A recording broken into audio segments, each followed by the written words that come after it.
ராகு வலுவா இருக்குங்கய்யா. ராகுன்றதே ரிவர்ஸ்ல டிராவல் பண்ணக்கூடியது.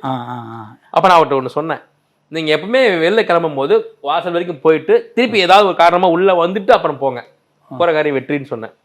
ஐயா நீங்க சொன்னாலும் சொல்லணும்னா நான் அப்படிப்பட்ட அமைப்புல தாங்க இருக்கிறேன். நான் எல்லாமே பிளான் பண்ணி நான் வீட்டெல்லாம் லாக் பண்ணிட்டு கார்ல கொண்டு போய் பேக்கெல்லாம் வச்சுடுவேன். அப்புறம் ஏதாவது ஞாபகம் வரும், திருப்பி காரை க்ளோஸ் பண்ணிட்டு திருப்பி வந்து கதவை திறந்துட்டு உள்ள போயிட்டு வெளில வருவேன்.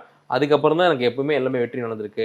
யோசிச்சு பார்த்தா நான் நீங்க சொன்னதுக்கு அப்புறம் யோசிச்சு பார்க்குறேன், அப்படி எப்பெல்லாம் நான் உள்ள போயிட்டு வெளில வந்தனோ, வந்துட்டு வெளில போயிட்டு உள்ள வந்தனோ, அப்போ அந்த விஷயங்கள் எல்லாமே வெற்றியை கொடுத்துருக்கு. இது ஆர்டிஃபிஷியலாகவும் செய்யலான்றீங்களா நீங்க? இது ஆர்டிஃபிஷியலாகவும் செய்யலாம். ஓ சார் ஒன்றும் இல்லை சார், நான் இன்னும் ஓப்பனாகவே சொல்கிறேன்.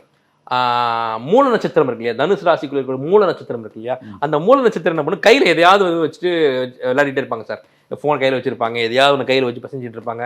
இல்லைன்னா அந்த மதில் சுவர்லாம் இருக்கு இல்லையா, அது மேலே ஏறி உட்காந்துக்குவாங்க, ஒரு மாதிரி காலை ஆட்டிக்கிட்டே இருப்பாங்க. ஆஞ்சநேயரோட நட்சத்திரம். ஆமா,